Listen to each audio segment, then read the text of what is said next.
అలరిస్తుంటే ఇలాంటి వాళ్ళకి జస్ట్ భుజం చేయూతను అందిస్తే, భుజం కాస్తే కనుక వీళ్ళకి ఎక్కడికో వెళ్ళిపోతారు కదా, ఆ పని ఎందుకు చేయకూడదు, ఎందుకో స్ఫురణకు వచ్చింది. అండ్ జంజాల్ గారు ఇచ్చేవరే, కానీ ఆయనకి లిమిటేషన్స్ ఉంటాయి. బట్ నేను నాకున్న పరిచయాల దృష్ట్యా బ్రహ్మానందం నువ్వు ఇక్కడి నుంచి ఎక్కడ వెళ్ళాలి అని, ఇంకా అత్రి వెళ్ళిపోతాను సార్, మళ్ళీ లీవ్ అయిపోతున్నాను. నువ్వు వెళ్ళలేదు, రేపు పొద్దున్న నాతో పాటు మెడ్రాస్ వస్తావు, ఏమవుతుందంటే ఫ్రెండ్కి చెప్పి లీవ్ ఎక్స్టెండ్ చేయిస్తాను సార్ అన్నాడు. రేపు నాతో పాటు ఫ్లైట్ ఎక్కాను. సార్ బట్టలు తెచ్చుకోలేదు సార్, మెడ్రాస్లో దొరుకుతాయి లేవయ్యరా అని నా మేకప్ మెన్ బోర్డింగ్ పాస్ ఇతనికి ఇచ్చేసేసి ఆ మేకప్ మెన్ వేరే ఫ్లైట్లోనో లేదా వేరే రోజు రమ్మని చెప్పేసి అదే ఫ్లైట్లో నా పక్కన ఎక్కించుకుని నేను తీసుకురావడం. అతను ఫ్లైటు, ఎయిర్పోర్టు ఇవన్నీ కొత్త. సరిగ్గా ఇప్పుడు మీమ్స్లో మొహం పెడతాడు కదండి, ఎరుపు మొహం పెడతాడు కదా, రెడ్ ఫేస్ పెడతాడు కదండి. ఆ రెడ్ ఫేస్ అతనికి త్రోట్ అలా ఫిక్స్ అయిపోయింది. ఆ ఫ్లైట్ ఎక్కడం, ఆ ఎయిర్ హోస్టెస్ చూడటం ఇవన్నీ కలిపి. అండ్ ఆ తర్వాత ఇంటికి తీసుకెళ్ళాను. అసలు ఒక ట్రాన్స్లో ఉన్నాడని నాకు తర్వాత చెప్తాడు.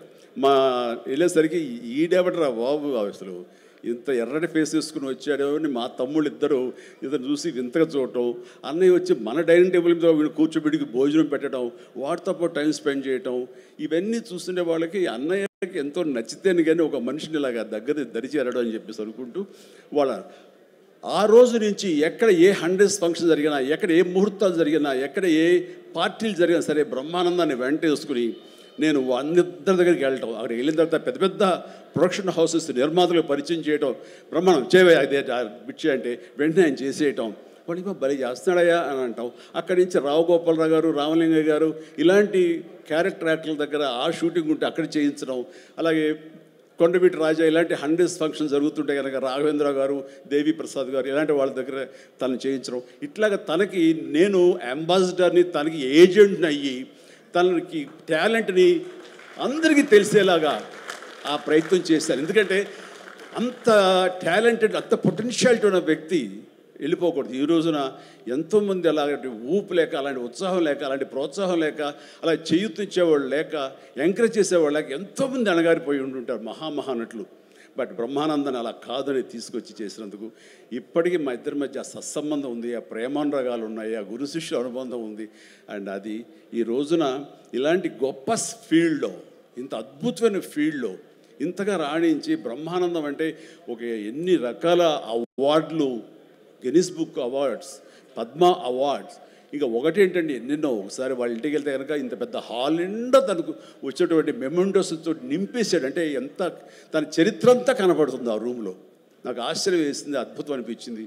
అలాంటి బ్రహ్మానందం ఇలాంటి ఫీల్డ్లో తన బిడ్డలను కూడా తీసుకురావాలి అంటూ ఈ రోజున రాజా గౌతమ్ 2-3 సినిమాలు చేసినా సరే అవి అంతంతగా అలరించినా సరే, బట్ ఈ సినిమా మళ్ళీ మనకు ప్రయత్నం చేస్తున్నప్పుడు బ్రహ్మానందంతో పాటు మరొక ఇంట్లో వ్యక్తిగా దానికి రావాలి, ఈ సభకు రావాలి, దీనికి 10 మందికి తెలిసొచ్చేలాగా నా ప్రయత్నం, మన వంతు ప్రయత్నం చేయాలి అని. ఆ తర్వాత దీని డైరెక్టర్ నిఖిల్, యంగ్స్టర్స్, ఈ యంగ్స్టర్స్ యొక్క థాట్స్ చాలా ఫ్రెష్గా ఉంటాయి. ఇలాంటి ఫ్రెష్ థాట్స్, ఇలా మోడర్న్ టేకింగ్ తోటి వాళ్ళు ఖచ్చితంగా జనం పల్స్ బాగా తెలిసిన వాళ్ళు కాబట్టి వాళ్ళు తీయాల్సిన విధంగా ఇది అద్భుతంగా తీస్తారని, సరిగ్గా February 14th ఈ సినిమా వస్తుంది, అలరిస్తున్న ప్రగాఢమైన నమ్మకం నాకుంది. కాబట్టి ఈ సినిమాని డైరెక్ట్ చేసినటువంటి నిఖిల్కి, అలాగే రాహుల్కి నిర్మాతకి, అండ్ మిగతా సభ్యులందరూ ఎవరైతే ఉన్నారో టెక్నీషియన్స్, మన సార్ పేరున మ్యూజిక్ డైరెక్టరు శాండిలియా గారికి, అండ్ వీళ్ళందరికీ నేను మనస్ఫూర్తిగా అభినందన తెలియజేస్తాను. ఇక నాకు ఇష్టమైన నటుల్లో మళ్ళీ మన రఘుబాబు, తర్వాత వెన్నెల కిషోర్ గారు, మన రాజీవ్, అండ్ వీళ్ళు ఇందులో ఈ సినిమాలు ఉండటం అనేది మామూలు సినిమా కాదు, చాలా పెద్ద సినిమా అన్న భావం కలిగింది. అండ్ ఖచ్చితంగా వాళ్ళందరి సపోర్టు ఈ సినిమా ఒక నిండుదనాన్ని తీసుకొచ్చిందని నేను భావిస్తున్నాను. అండ్ ఇంతమంది ఉంటే కనుక ఖచ్చితంగా ఈ సినిమాకి వెళ్ళాలి అనే భావం కూడా ప్రతి ప్రేక్షకుడికి కలుగుతుంది. దానికి అంత సపోర్ట్ చేసి ఆడియన్స్ని థియేటర్కి రాబట్టేంత కెపాసిటీ ఉన్నటువంటి అద్భుతమైన నటులు రాజీవ్ కానీ, మన బ్రహ్మానందం, మన రఘు కానివ్వండి, అలాగే వెన్నెల కిషోర్. సో వీళ్ళందరూ ఉండటం అనేది చూస్తుంటే అత్యద్భుతం. అలాగే ఇంకా అమ్మాయిల పేర్లు మర్చిపోతానంటే రాసుకున్నాను.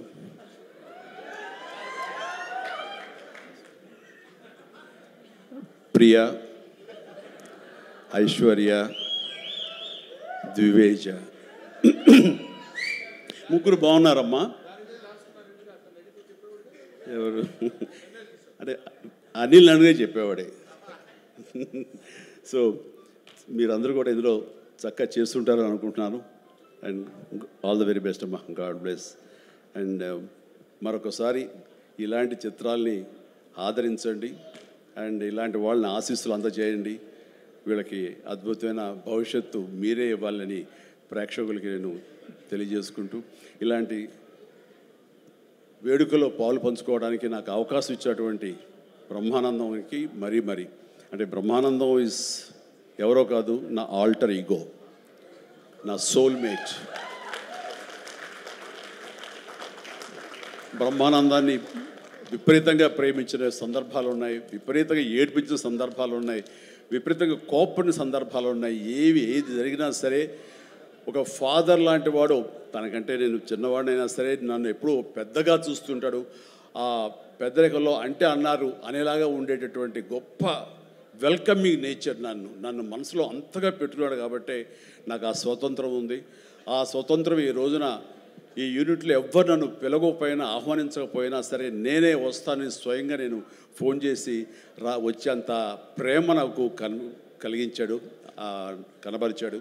అలాంటి బ్రహ్మానందం మన ఈ ప్రేమ కలకాలం ఇలాగే కొనసాగాలి. అండ్ ఈ సినిమా ఫిబ్రవరి 4 ప్లీజ్ దయచేసి 14th అత్యద్భుతంగా ఆడుతుంది. నీకు పుత్రోత్సాహం కలుగుతుంది, నువ్వు చక్కగా గర్విస్తావు.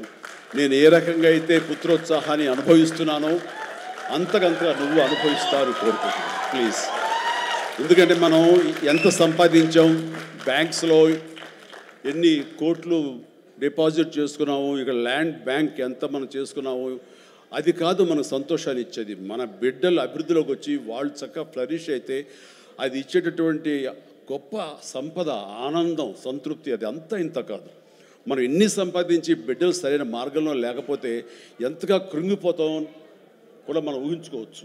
ఇప్పుడు అలాంటి పరిస్థితి రాకుండా బిడ్డలు ముందు అసలు బుద్ధులు బంగారం నీ బిడ్డలు ఇద్దరి, అది నాకు తెలుసు. బట్ వాళ్ళ భవిష్యత్తు కూడా బంగారంగా ఉంటుందని మనస్ఫూర్తిగా నేను ఆశిస్తాను. భగవంతుని ఆంజనేయ స్వామి నేను కోరుతున్నాను.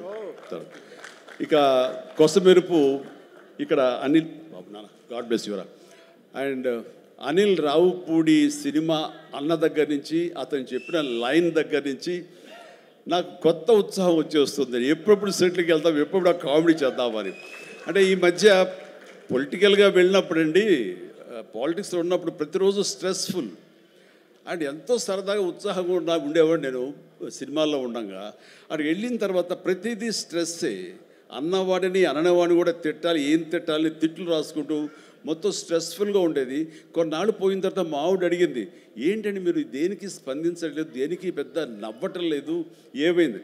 ఏమో నాలో హాస్య గ్రంథులు దొబ్బేసాయేమో అన్న ఫీలింగ్ నాకు వచ్చింది ఈ పొలిటికల్గా. అందుకని మళ్ళీ 150 సినిమా తర్వాత ఎక్కడో కొంచెం నిద్ర లేచి నవ్వడం మొదలుపెట్టి ఈ సినిమాతోటి నాలో ఉన్న హాస్య గ్రంథులు మళ్ళీ తిరిగి హాస్యం తారాస్థాయికి వెళ్తుందని ఆశిస్తున్నాను. అండ్ కూర్చున్నప్పుడల్లా అతని ఎనర్జీ అంత ఇంత కాదు. ఆ చెప్తుంటే నాకు వచ్చేస్తుంది అనమాట. అతను ఏదో చెప్తుంటే నేను ఇంకోటిదే చెప్పేస్తాను. అట్లా ఇద్దరం ఒకళ్ళు కంట్రిబ్యూట్ చేసుకుంటూ ఇలాంటి యంగ్ డైరెక్టర్ దగ్గర చేయటం మూలంగా నేను మళ్ళీ కొత్తగా ఆవిష్కరించుకున్నట్లు ఉంటుంది. అండ్ నేను అన్నాను, మనది వైన్ ఓల్డ్ వైనే, బట్ న్యూ బాటిల్ అది నువ్వు. కాబట్టి మన కాంబినేషన్ డెఫినెట్గా మళ్ళీ కొడతామంటే సందేహం లేదు, నాకు ఏ డౌట్ లేదు. ఖచ్చితంగా కొడతాం అండ్ ఖచ్చితంగా ఉంటాడు. అండ్ చాలా సంతోషం. ఎవరో చెప్తున్నారు ఇక ఉంటారు సార్ ఖచ్చితంగా. చైల్డ్ క్యారెక్టర్ ఏంటి? చాలా సంతోషం అండి, ఇప్పటికే చాలా కాలాతీతం అయింది అండ్ చాలా సంతోషంగా ఉంది. అండ్ మరొకసారి యూనిట్ సభ్యులు ప్రతి